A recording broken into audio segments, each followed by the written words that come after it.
Hello class, today we're talking about graphing exponentials, and we are going to discuss the different properties of exponential functions and what makes them interesting and their end behavior and how to shift and stretch them.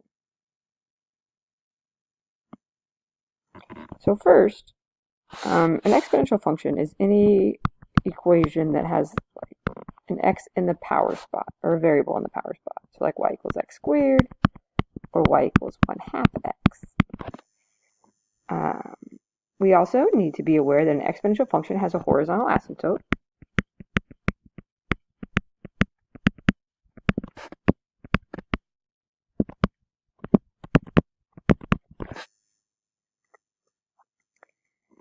And that these graphs either get really, really large very fast or they get very small very fast, just depending on the graph. So let's talk about how to graph it. Our first step in graphing exponential functions would be to find the parent function.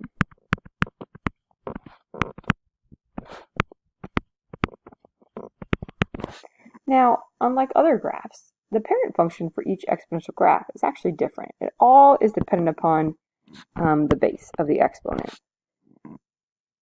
If the base is 2, then your parent function is y equals 2x. If your base is 1/2, then your parent function is y equals 1/2 x. It all really depends on what your function is. And then, just like all other functions, we will stretch and flip it if necessary. And then lastly, we will shift. And remember, these graphs, they always shift the same way that every other type of graph shifts. So if we look at a kind of general graph here, y equals a times b to the x minus h plus k.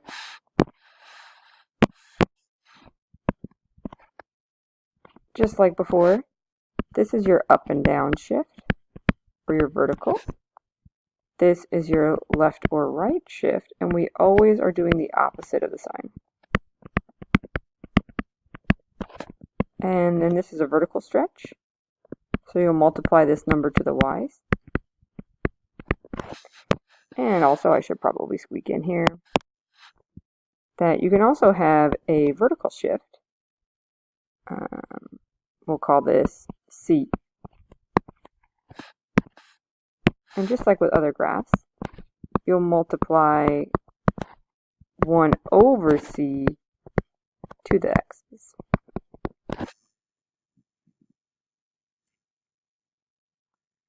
It is also important to note that this part in the exponent always needs to be factored. And we'll talk about that as we do the examples. And speaking of examples, here we go. So first, we have f of x equals 3 to the x minus 4. Then plus 5. So first think about your parent function. Your parent function would be y equals 3 to the x power. And your parent points, just like all of your other graphs, come from plugging in -1, 0, and 1. So when you plug in -1 here, you get a third. And then when you plug in 0, you get 1. And when you plug in 1, you get 3. Let's make a sketch of that graph.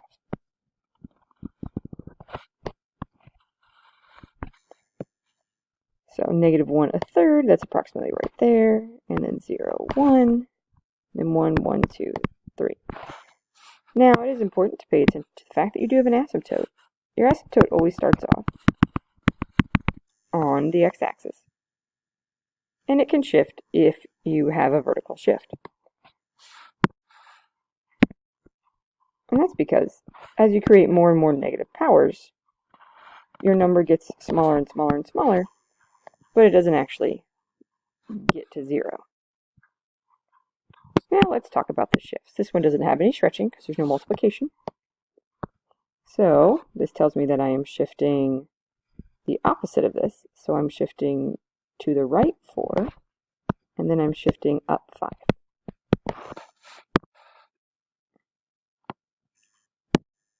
Let's move this graph down a little bit so we have space to actually shift it. So every point has a shift to the right 4 and up 5. A lot of times I think it's easiest to shift the x-intercept first. So it shifts to the right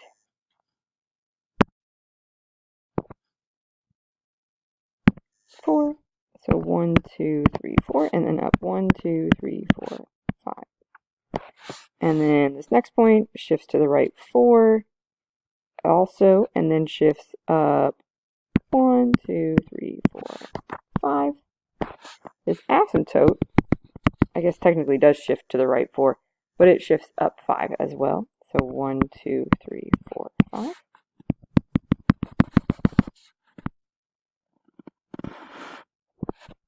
And there's your final graph. Now, it's always important to think about our domain and range. Our domain for these is going to be negative infinity to infinity, because again, we can use every single x value in the universe. Our range is all dependent on where our asymptotes is. So our biggest possible y value is 5, or our smallest possible y value is 5, and then we increase to infinity. One thing to also think about is the end behavior. Just like always, we're going to express our end behavior in limit notation. The limit as x approaches infinity, so as x gets going that way, of f of x is infinity. And then the limit as x approaches negative infinity of f of x is, and again, we get smaller, smaller, smaller, closer, closer, closer, closer to 5. Let's try another one. People get really mad when we use e in a graph, because that means that we're going to have to do some approximating.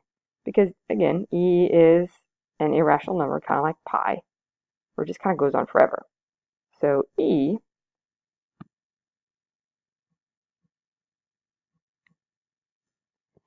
if you recall, is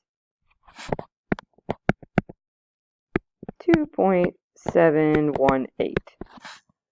And it keeps going on forever, and it doesn't really have a whole lot of repeating pattern, but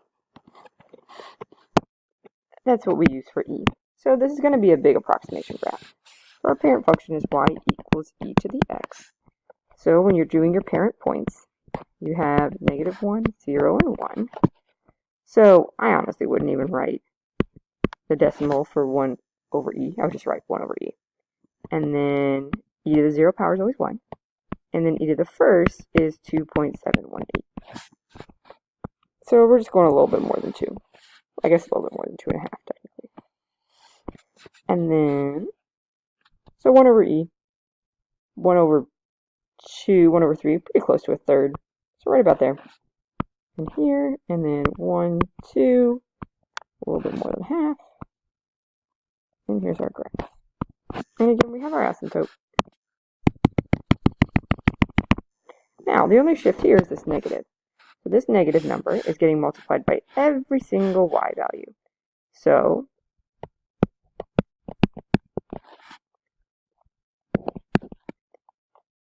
this e becomes negative e, that becomes negative, and that becomes negative. So this entire graph is going to reflect. It's going to flip down. So now I'm right here, and this 1 becomes negative 1, and this negative 2.7 becomes negative 2.7, and there's our graph. And again, we can talk domain and range for a minute. Domain is still all real numbers, so negative infinity to infinity.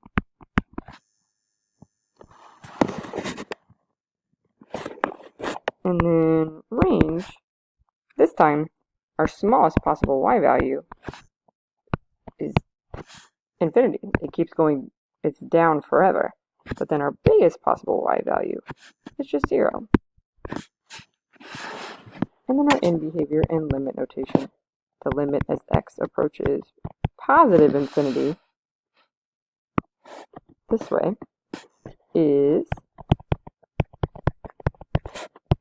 negative infinity.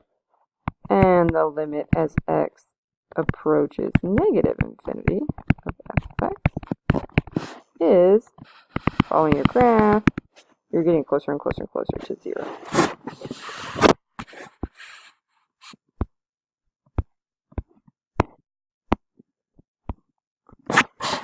This one starts off as an exponential decay because you have a fraction that you're raising to a power.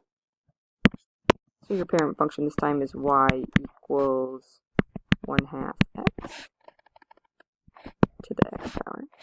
So if you're thinking about your parent points, you have -1 and 0 and 1. And then 1/2 to the -1 is actually 2. And then anything to 0 power is always 1. And then we get 1/2. So this graph actually goes the opposite direction as the previous two graphs we talked about. So -1, 2 here, and then we're at 1/2. And our asymptote is still going to be at 0. Our graph just goes the opposite direction. So I said just a minute ago that these exponential shifts, the horizontal left and right shifts and stretches, always need to be factored. So this, you need to actually physically take the time and express it as this. Because you have to know how x shifts.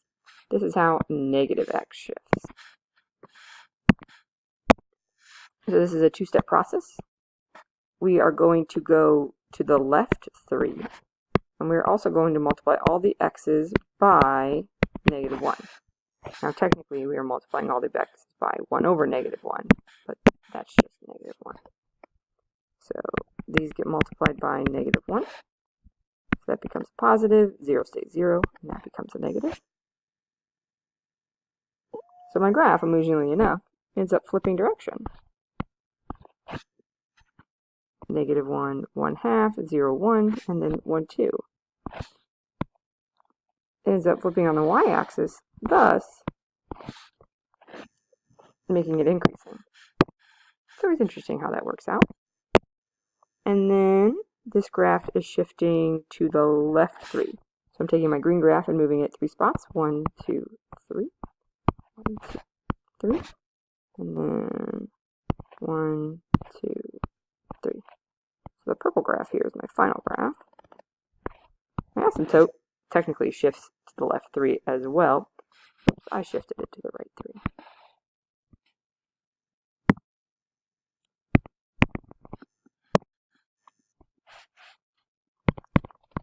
And there we go.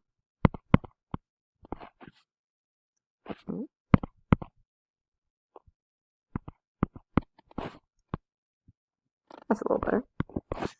So, when we're talking domain and range, domain is still -infinity to infinity. That hasn't changed. My range is the smallest possible y value is 0. And my biggest possible y value is infinity. And then if we're still talking in behavior, because that's what we do around here, the limit as x approaches infinity is getting bigger. And then the limit as x approaches -infinity is still getting closer to 0.